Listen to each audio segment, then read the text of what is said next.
Welcome to Comics Bazaar, the channel of comics commentary and arcana. This video features Daredevil, the Man Without Fear, issue 169, cover dated March 1981.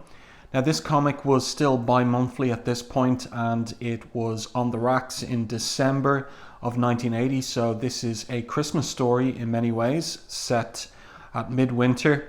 Cover caption here, his name is Bullseye, and he'll keep killing them till they're all dead.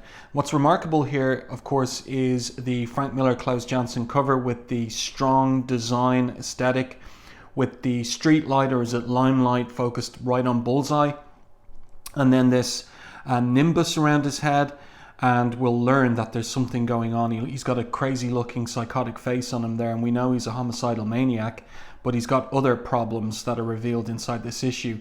And then there's the interesting device of all these ordinary people dressed in Daredevil costumes. So we've got a woman there with her scarf, a kind of a corpulent middle-aged man there with a scarf and glasses, and we'll see what's going on the inside of this comic. So let's open it up to the first page. And this is very interesting because what we see here are 6 television sets, so in effect 6 panels in the shape of televisions. As far as I can tell, these are photocopied and repeated here. So he's got the basic design of the television screen, and he is really, what he's drawing is he's drawing the contents of the screen for each panel. And of course, this is a device that Frank Miller would use most famously in Dark Knight Returns, removing the television set and just focusing in on the screen. But we see it here for the first time. So the setup here on the first page is that Matt Murdock has been invited onto a show broadcast live from Midtown Manhattan, Good Evening New York, with Tom Snide. And I like the name that Miller's come up for this talk show host, smoking there on television. Well, it was 1980. And he's a bit rude here, asking Murdoch, how the heck can a blind lawyer address a jury when he doesn't know where it is? You could be facing the wrong side of the room, for Pete's sake. Well, Murdoch. So Matt doesn't get a chance to answer. Instead, there is an interruption. We interrupt this program to bring you a special news bulletin. What is that bulletin? It's Bullseye, the world's deadliest assassin, has escaped from a Midtown hospital as he was about to undergo surgery. What surgery? We'll find out soon. If you see this man, call the police. He's not armed, but he's extremely dangerous. In his hands, anything is a deadly weapon. So there we get a little primer on exactly who Bullseye is and what his skill set is. Anything in his hands he can turn into a deadly weapon. Bullseye last seen and defeated by Daredevil in issue 161 of the title. So after that bulletin interruption, Tom Snide finds that Matt Murdock is gone. So where has he gone to? Let's turn the page. This is great. This is a great double page spread here by Frank Miller and Klaus Janson. So the title of the story is Devils. The creative credits are Frank Miller, writer, penciler, Klaus Janson, inker, Glynis Wine, colorist, and Joe Rosen, letterer, with Denny O'Neil as editor. So we get a little primer here on Daredevil. I like the magenta DD in the background. And then we zero in on an establishing shot, quiet hospital. So it's the Midtown Manhattan hospital, which Bullseye's escaped from. We see the chalk outlines here of his victims on the floor of the operating theater. And this is Lieutenant Detective Nick Manolis, who is a recurring character in Daredevil. And he tells Daredevil, as far as we can tell, Bullseye held his breath when anesthetized. Then he grabbed a scalpel and cut a path to freedom through the surgical team and through 3 of my men. And Nick concludes, I'm getting too old for this stuff. So Daredevil says the obvious, we've got to find him, Nick. And the lieutenant replies, from what I hear, he'll be trying to find you. He hates you a whole lot. Daredevil says it's worse than that, and you know it. Bullseye's a homicidal maniac, if anyone should cross him. And here we have the head surgeon. That's only part of it, Daredevil, she says. In his present state, Bullseye won't need any provocation. I'm Dr. Gloss. I run this place. Come up to my office, gentlemen. I have something to show you. So we'll see what that is shortly. But here is Bullseye, head shaved for the operation, out on the street. in his hospital smock, and obviously a coat here, lab coat robbed, taken from one of the corpses of the team that was going to operate on him. And he's in the middle of Times Square, and it's Christmas Eve, near as I can tell. And so there's last minute shopping going on, and everybody here, and this is just brilliant, everybody here is dressed in Daredevil's costume, including the children, including this wino here. It's great, it's wonderful. And the policeman here stopping the traffic, directing traffic in Times Square. All the different body shapes and sizes with the Daredevil costume on. It's a really nice idea. And yeah, so Bullseye here is out of his mind. They've done it. They've finally done it. He thinks the devils have taken over. So let's see how this pans out. This is a great page of storytelling here. So we have a steady shot, and our point of reference is always this street sign here. We have the background of a toy shop, but the toy shop disappears so that we concentrate on the action. So Bullseye is moving left to right in this panel. Everybody in his hallucination, they're all wearing Daredevil costumes. And he stabs this big black guy listening to his ghetto blaster there right in the chest with something he pulls out of the trash can. And then this guy here, the whole time, he's there trying to sell black market goods down the alleyway. He's unaware of what's happening on this side of things. Bullseye grabs a handbag from this woman here, grabs her partner here, her boyfriend maybe, or husband, by his scarf, and flings him right into the street sign post. And then he grabs the black market sales guy here around the neck with the strap of the handbag. And what's he going to do with him? So we've got great action to action storytelling on these 4 horizontal panels. And as I said, we know where this is happening, right in front of a toy shop on Christmas Eve, but Miller takes out the background so we concentrate on the figures in the storytelling here. So he grabs him around the neck, and he breaks his neck here. Snack. He's broken that guy's neck. And there's a countdown from 5 to 0 as well. So then we see the aftermath of his murderous actions and his ranting. I've killed you, devil, and I'll keep killing you until there aren't any more of you left. And then he kind of starts to come to. I scared them off, he thinks. They're changing back into people, and they've stopped making my head hurt. But they all have costumes, I don't. It isn't fair. And so a few minutes later, and this is a great panel, look at this. So we've got a top-down bird's eye view on the roof of a building here. We've got these steam pipes steaming here on Christmas Eve. And then this is brilliant. We've got a color hold here, and we have the reflection out onto the street, onto the snow on the ground of the street, of a sign, the shop front sign. And of course the lettering is reversed, Taylor's. It's a Taylor's. And these are great 3 panels here when Bullseye enters the shop. And we've got one of the tailors inside, the shop owner, just having a conversation, maybe with an assistant. And I like this because Miller is from Vermont, and so he had moved to New York in order to get into the comics biz. And as a non-native New Yorker, he's a keen observer of the city in terms of its visuals, but also in terms of the way that the people of New York, the New Yorkers, talk, how they interact with each other. So the tailor here is basically saying, and I says, lady, I've been making clothes for 40 years, and trust me, you want velvet. I says, you make a winter coat out of silk and you'll freeze your... Just a minute, Saul, I got a customer.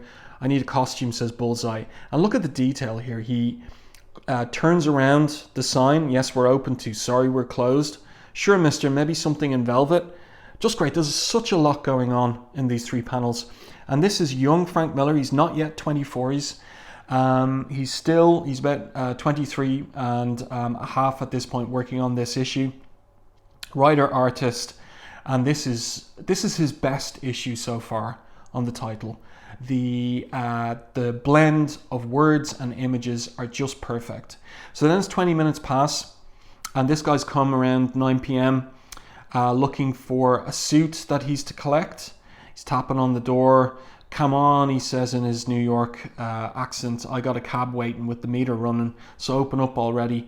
And then Bullseye boots out the door. The guy's knocked to the ground, and there he is in his trademark Bullseye costume.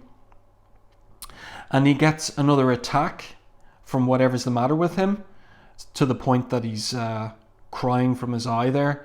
And he's exclaiming, what are you doing to me? I hate you, devil. I hate you. So he's absolutely psychotically obsessed with Daredevil. So then we're back to the Midtown Manhattan Hospital.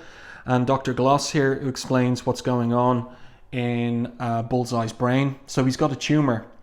And she says here, this tumor was probably responsible for his emotional collapse at Coney Island. That's a reference back to Daredevil 161, the last issue that he was seen in. Written by Roger Mackenzie, but drawn superbly by Frank Miller. Daredevil here says, that did seem odd at the time, Doctor. You mentioned hallucinations, what kind? So she goes into details there. He was screaming your name as he was sedated, so she figures that he's seeing people as Daredevil. His headaches were becoming more frequent when we decided to operate. If that tumor is not removed, he will die, and soon. And Manolis here says that'd be a real loss to society. But Daredevil, the hero, says, any death is a loss, Manolis. Nuts. Killing is like breathing to that slime. He doesn't deserve to live. But DD maintains that's not for either of us to decide. We have to save him. So we'll get a resolution and conclusion to this philosophical debate here regarding whether Bullseye should be allowed to die or not. And then we've got word on Bullseye's possible location. Someone struck down 3 people in Times Square. Witnesses say he was yelling something about devils. So it's their man.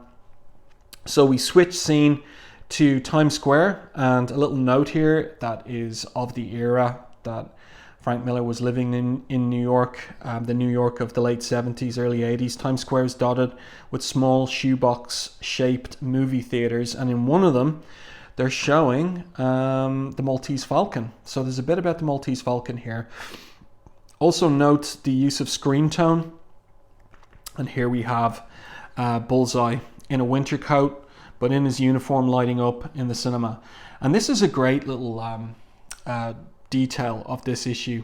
Miller includes these 2 kind of nerdish, geeky film fanatics who were there and deliver a commentary on the movie throughout this scene that's set in the movie. And at a certain point, their commentary on the Maltese Falcon will intersect with what's actually going on in the cinema theater itself.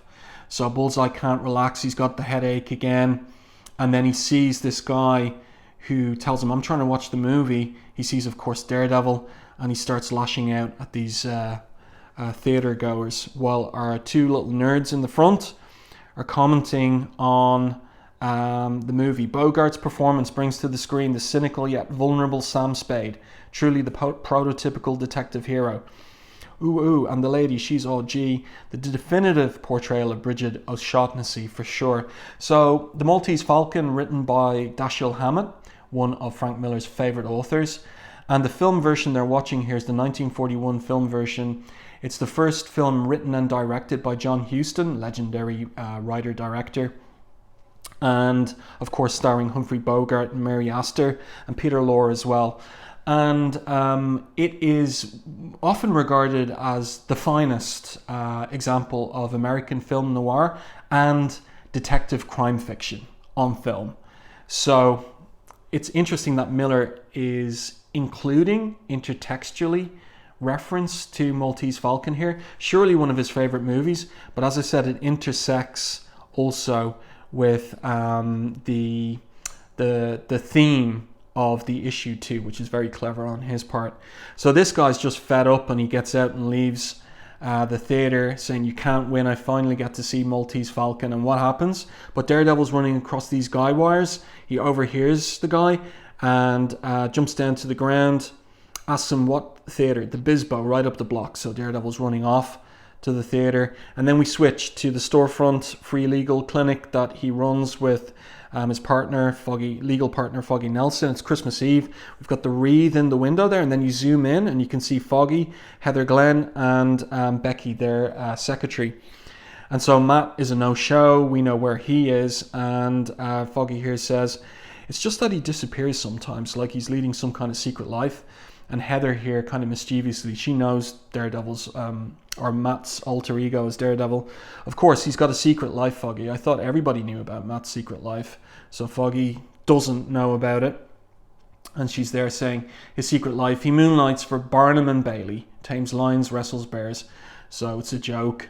So she heads off and she says she's heading to a cocktail party uptown. If Matt ever shows up, tell him I'll give him his Christmas present later at his place, okay? You betcha. Say, what are you going to give him? Never mind, Foggy, says Becky to the little bit clueless Foggy Nelson sometimes. Newly married, but still a bit clueless, eh? And then we're back in the movie theatre. Classic Frank Miller, full horizontal, size of the page panel.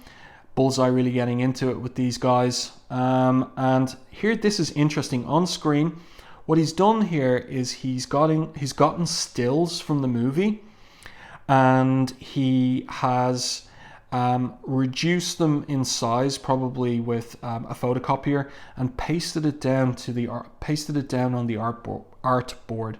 I'd like to see the original of this page if it still survives, in order to see that. And this is Bogey kissing Mary Astor in the film. And then we've got Daredevil's shadow here. We've also got use of screen tone as well, projected right onto the screen. So this is this playfulness.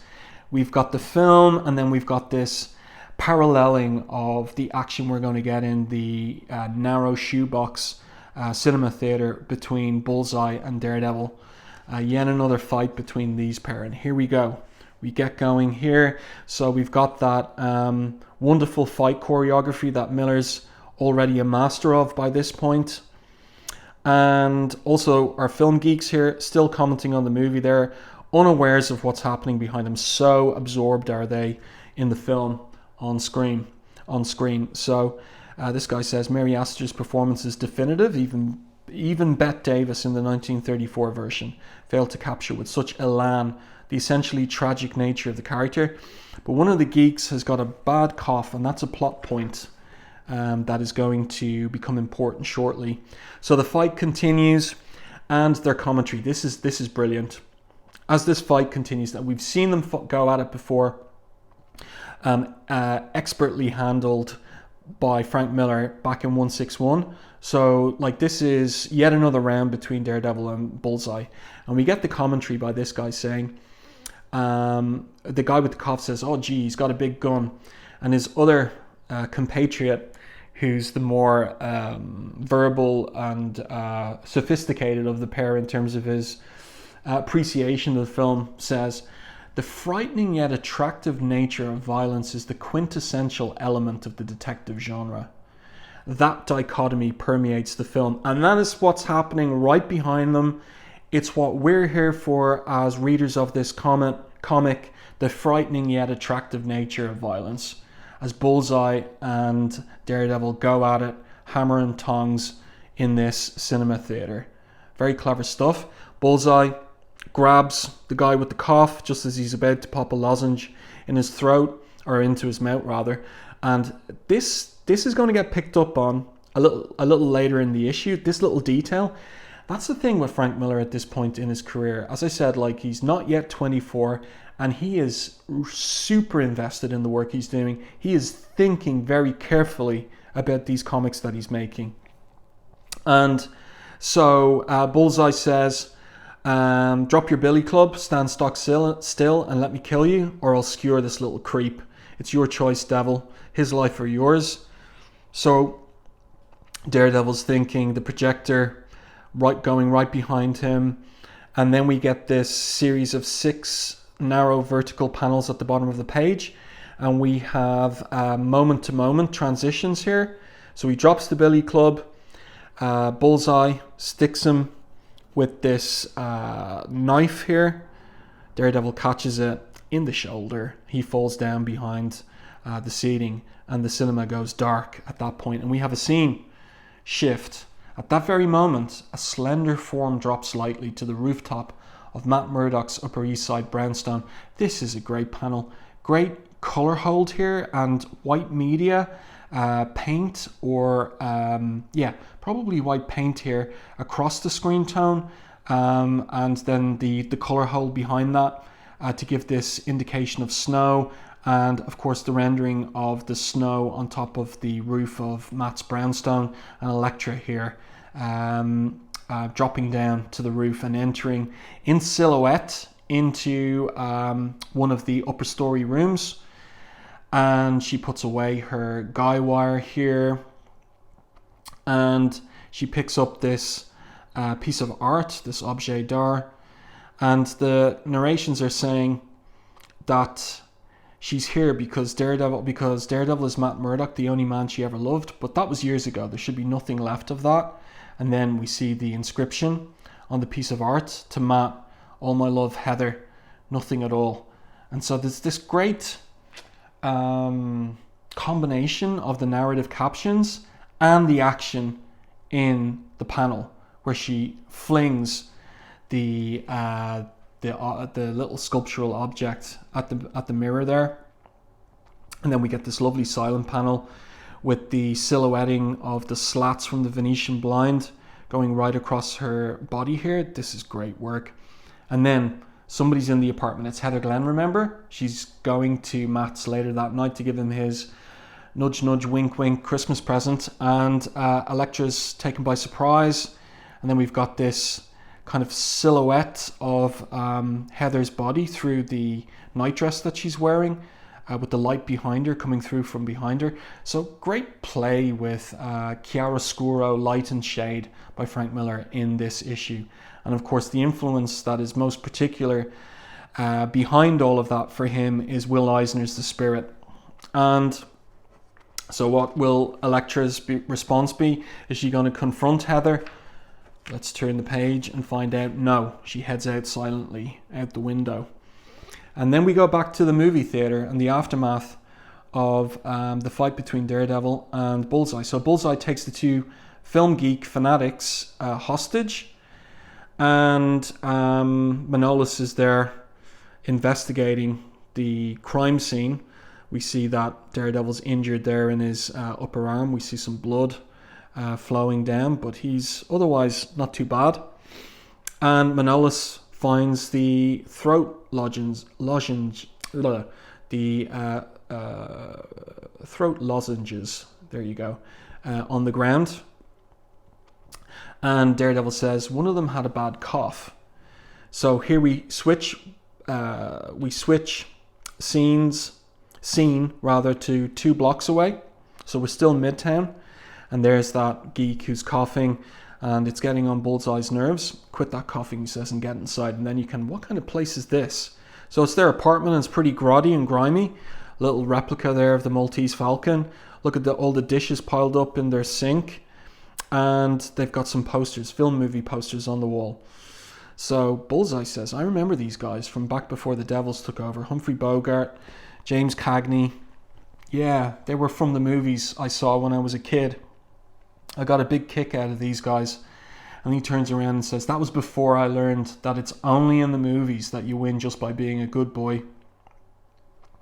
So he takes this knife and throws it at one of the posters. Hits Bogart right in the forehead. In real life, if he's quick and smart enough and nasty enough, the bad guy wins.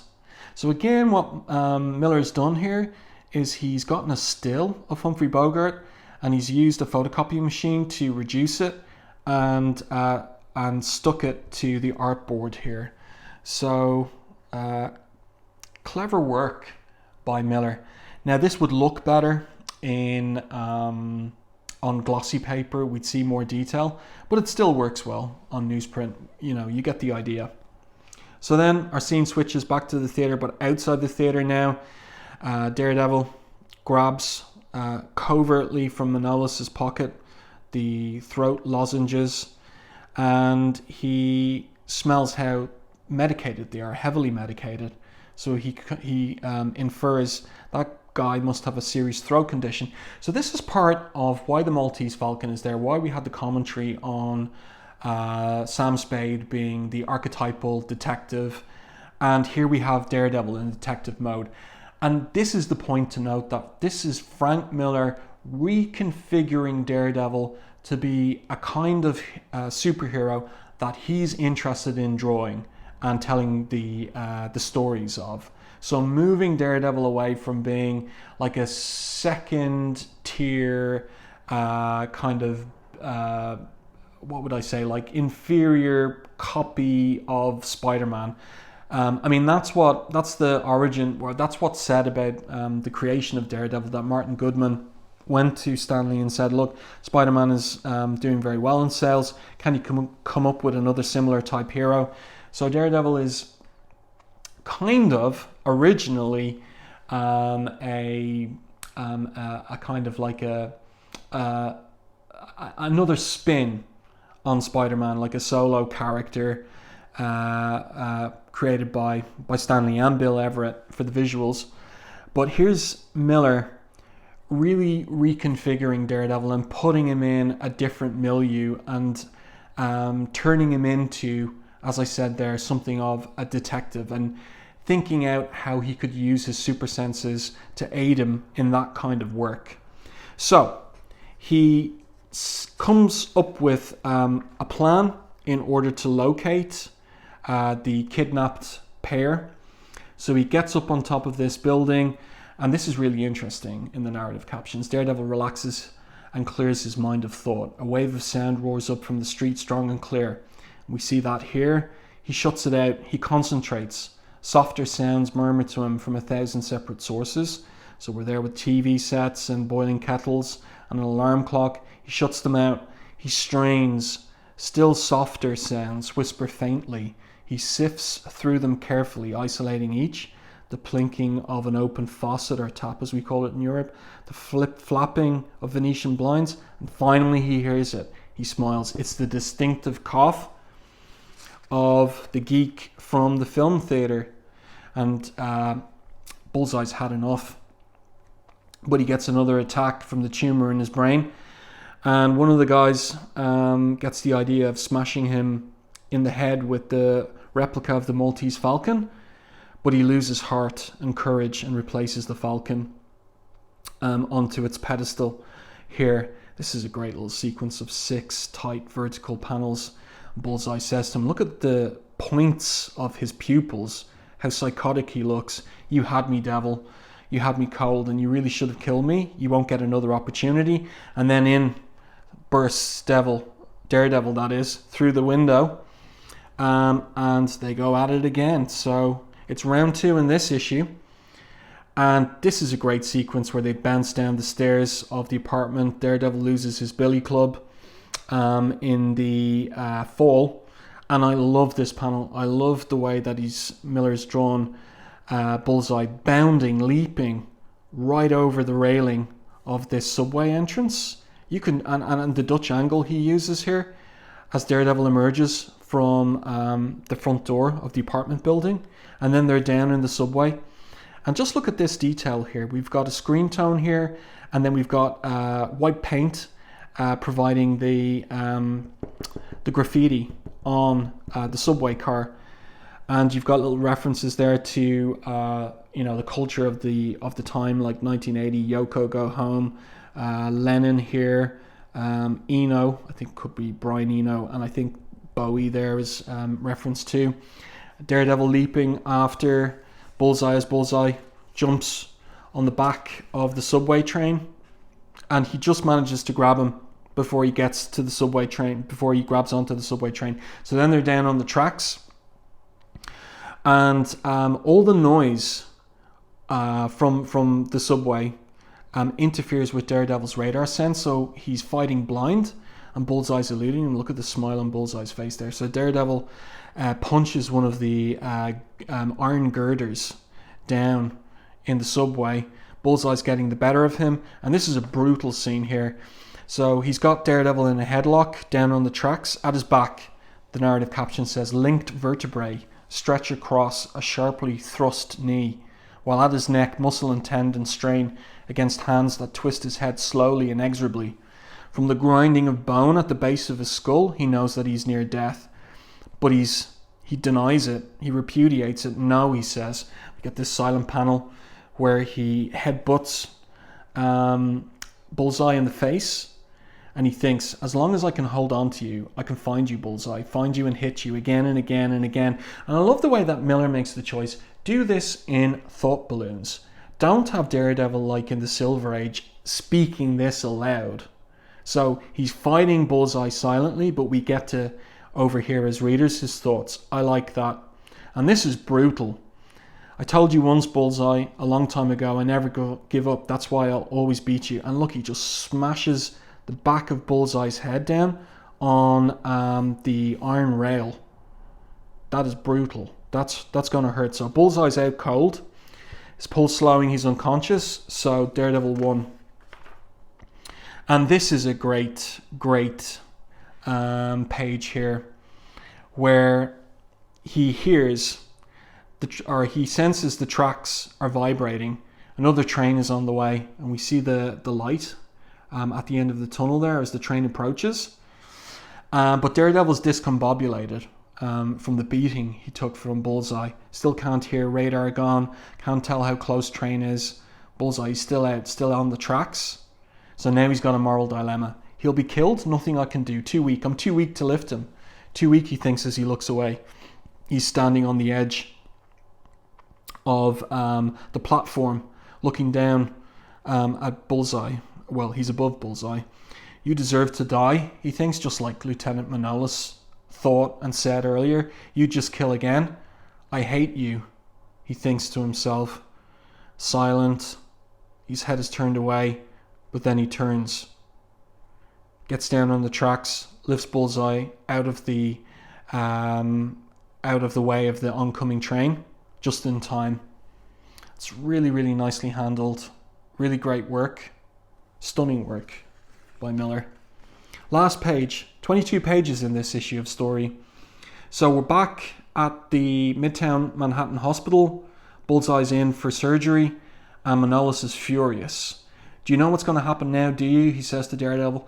If that operation down there is successful, Bullseye will live, and he'll hire himself some slick, high-priced lawyer. And by the way, I love Miller's choice here. Everything is silhouetted in this panel. Daredevil, Manolis, and some of the architectural detail of the operating theatre. They're looking down from above, the observation point. So, Manolis continues. Bullseye will get some slick, high-priced lawyer who'll convince some panty-waist judge that the tumour was what made Bullseye a killer in the first place. And since we don't imprison loonies, once they're cured, Bullseye will go free. Daredevil says perhaps the tumour was responsible. You don't believe that, Manolis says. No. So, Nick, here's the big speech from Daredevil. Nick, men like Bullseye would rule the world were it not for a structure of laws that society has created to keep such men in check.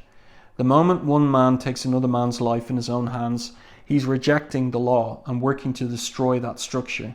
If Bullseye is a menace to society, it is society that must make him pay the price, not you and not me. I wanted him to die, Nick, he says. This is his personal feeling. I detest what he does, what he is. But I'm not God, I'm not the law, and I'm not a murderer. But look, we can see his emotions are one way, but his rational commitment is to upholding the law. This is very interesting decision by Miller to end with this speech, because you could just end the comic there, but Manolis comes back with this worried look on his face. He's going to go free, he's going to kill again, and next time it'll be your fault. And that's where the issue ends. Daredevil does not answer. He turns and slowly walks off, praying that tonight he's done the right thing. As from behind him he hears the surgeon's voice. Gentlemen, the operation is a success. The patient will live.